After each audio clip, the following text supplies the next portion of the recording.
You always hear teachers say things like, you have to go to college to discover who you are, which makes sense when you examine how toxic public school socialization is.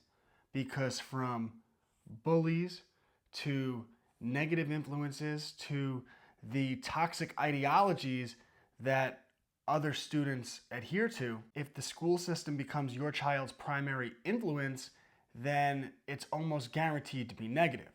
And your child is stuck around the same people who are all the same age, which isn't natural, for 5 days a week, 7 hours a day for 15 consecutive years. And the problem is, in school, there is no freedom of association. So if you don't like someone, you can't just walk away.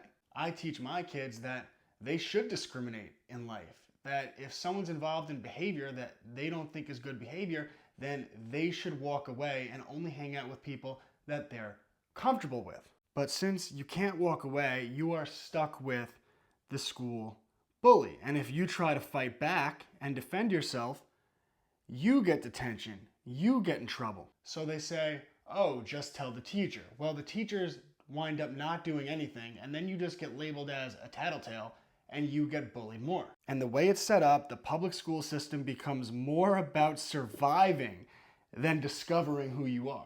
And this is why for most of human history, everyone knew that the parents should be the primary influence on their child. And you should teach your child that they have freedom of association. So if someone's a bully, someone's doing things that are inappropriate, you walk away, because in real life, you don't have to stay around people that are toxic. In fact, people often become the sum of the 5 people they're around the most. So make sure you surround yourself with good people. And what homeschool parents do is they get their children in co-ops with tons of other homeschool students from families with similar values.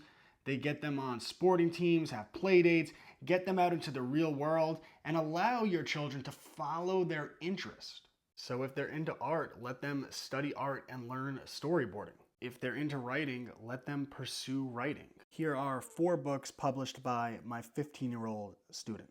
And if you do these things, you don't have to go to college to discover who you are, because you spent the first 18 years of your life figuring that out.